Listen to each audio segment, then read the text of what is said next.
Hello, আসসালামু আলাইকুম ওরহমতুল্লাহি ওবারকাতু। আজকে সময়টা একটু খুব খারাপ যাচ্ছে। তার কারণ হচ্ছে দেখতেই পাচ্ছেন স্ক্রিনে আমার একটা ভিডিও চলতেছে। তো গেছিলাম হচ্ছে আপনার মিরপুরতে মনে করেন যে আসার সময় তো দিয়াবাড়ি হয়ে আসছি। তো সারা রাস্তায় মনে করেন যে আপনার আমার হেলমেট আমার মাথায় ছিল। তো দিয়াবাড়ি এসে একটু খুলছি হেলমেটটা।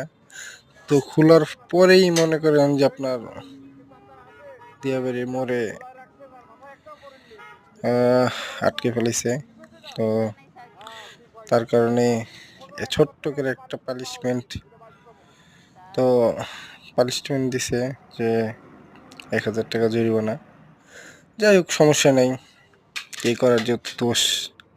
অনেক বুঝাইছিলাম যে স্যার, আমি পুরো রাস্তায় তো হেলমেট পরা ছিলাম, আপনার এই জায়গায় এসেই মনে করেন যে একটু খালি খুলছি, তো একটু কিছু করেন, দেওয়ার দরকার নাই। তো সে আর বুঝলো না। তো না বুঝলে আর কি করার, দিক।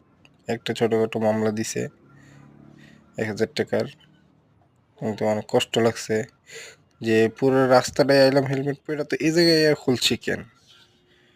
এই আফসোসই মনে করেন যে কালকে সারাদিনটা খুব খারাপ গেছে, খালি আফসোস আর আফসোস।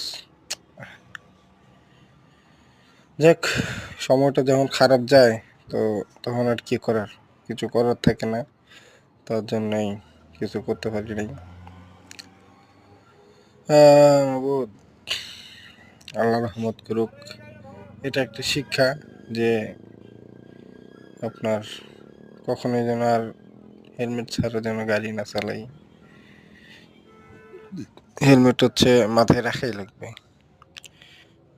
অন্য কোনো দিন হেলমেট ছাড়াই চলি তো পুলিশে ধরে না। আজকে হেলমেট পরাই ছিলাম, পুরো রাস্তা হেলমেট পরাই ছিলাম। তো দিয়ে বেরিয়ে আসি, খোলার পরেই মনে করেন যে পুলিশ আটকেছে। এই কপাল, খুব আফসোস লাগতেছে এই কারণেই যে পুরো রাস্তায় হেলমেট পরা ছিলাম, শেষমেশে সেই মনে করেন যে আপনার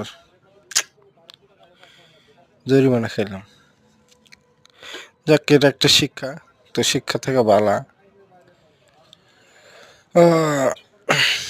সবাই পাশে থাকবেন।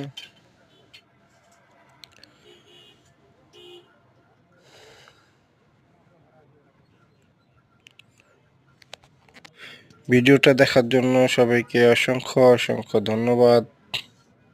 সবাই